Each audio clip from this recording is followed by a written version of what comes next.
Thank you all for permitting me to share my thoughts on the uplifting topic of political polarization in our country. I want to make three historical points quickly and I hope accessibly to you. First, the way we elect legislators, our national legislature, Congress, is mandated in the Constitution, and the way we do it has resulted over time in the existence in the United States of two really large political parties, okay? Two really large political parties. That's what we're accustomed to here. That's not what happens all over the world, of course, in democracies. We have parliamentary democracies like Germany, France, Italy, Israel, many other places, where they elect their legislatures differently and where they have many parties, right? They have a spectrum of smaller parties, and those parties decide to make coalitions together to form governments. It's a whole different way of doing things. I don't have time to go into the details now.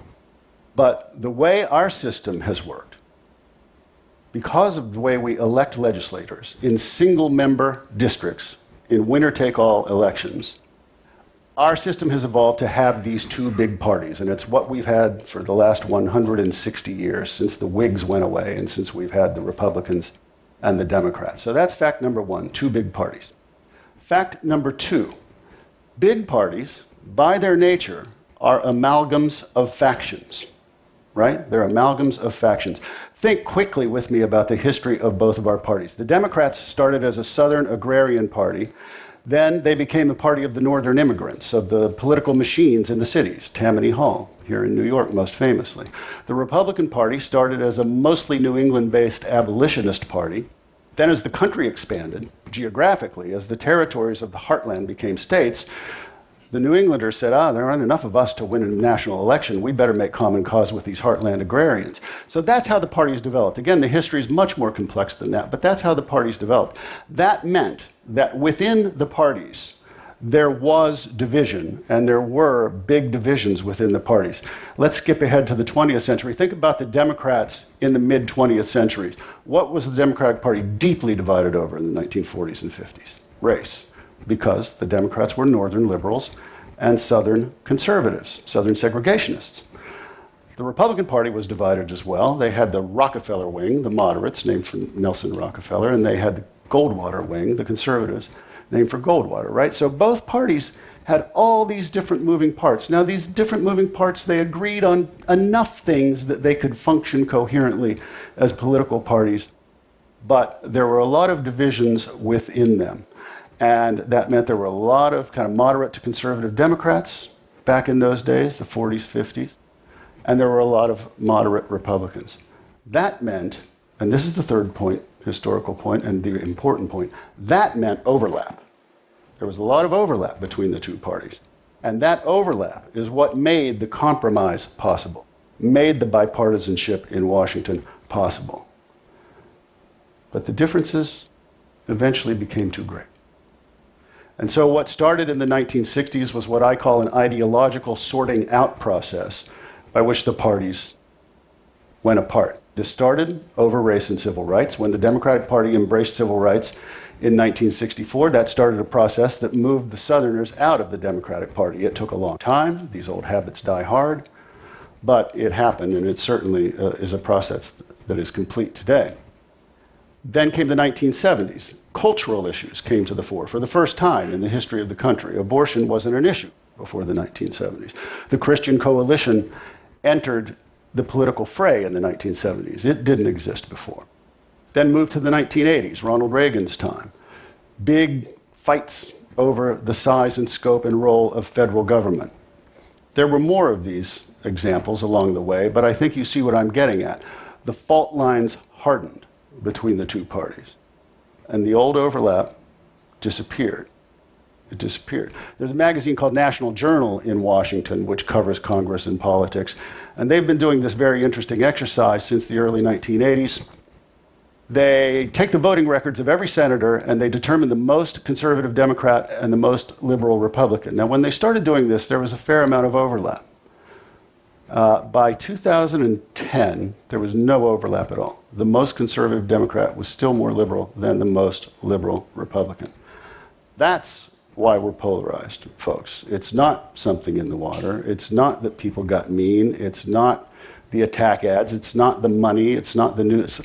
These things all have something to do with it, sure, and they all feed into it, the viciousness of the news cycle and the corrupting influence of money in politics. But it's really these historical forces that have created our polarized situation. Now, having said all that, what in the world is the way out of it? Well, there are three possible rays of hope that I can offer you tonight that may unfold, if we're lucky, over the next few years. The first is the big demographic change that's going on in this country, specifically with regard to growth of the Latino population. It's really changing the character of the electorate. It's changing specifically the character of the electorate in some key presidential states, most notably Florida. Florida used to be reliably Republican because the Latino population was A, smaller, and B, was Republican. It was Cuban American and it was reliably Republican. That's changed in the last decade or so. It's now only half Cuban, it's half Puerto Rican. Puerto Ricans, of course, are very overwhelmingly Democratic. Also, the younger generation of Cuban Americans are more liberal than conservative, much more so than their grandparents. So Florida has really changed, and it's a harbinger of other changes to come. In Florida, I would say, I would not yet say it's unwinnable for a Republican. The polls are still pretty close, but if these trends continue, it will be soon unwinnable for a Republican candidate, and Texas will follow in 2024, 28. And once that happens, then the Republican Party really has to look at itself, and I think specifically it will have to embrace immigration reform with a path to citizenship. It's going to be a hard fight within the Republican Party, but I think they're going to have to do it. And opposition to immigration reform is like the glue on the hard right. And once that glue is dissolved, other things will move. So that's number one. Number two, also as pertains to the Republican Party, it is at a crossroads because of Donald Trump. There's a lot of division, obviously, within the party over him. If he wins, I think there'll be a faction within the party that will rise up to oppose some of his more extreme measures, and that could lead to some moderating tendencies within the Republican Party. And then if he loses, then that would mean that the Republicans have lost 3 elections in a row. And anytime a party loses 3 elections in a row, they kind of take a look in the mirror. The Democrats lost 3 in a row, some of you will recall, in 1980, 84, and 88. And after the 88 loss, they said, all right, we really do have to move to the center now. And they did so in the person of Bill Clinton. There are some reasons to think that the Republicans won't do that. There will be great resistance to doing that within certain circles of the Republican Party, but this will be fought out in the party, and maybe we can hope that the forces of comparative moderation might prevail. That's number two. Number three, now I'm going to get a little technical on you, what we call in Washington processy, but number three has entirely to do with the filibuster.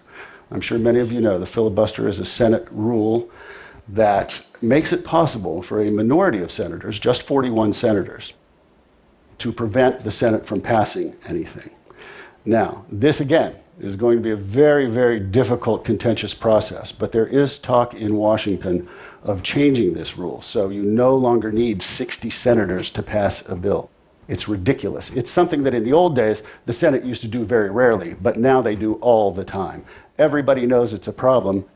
Nobody's going to be willing to take that first step, but eventually somebody is. Eventually somebody is. That's why I put this into the future at maybe 6, 7, 8 years. It's not something that's going to be solved quickly. It's not something that's going to be solved easily. But, historical eras do come and go, right? They do change. The era of bipartisan cooperation ended and changed, gave way to the era that we're in now.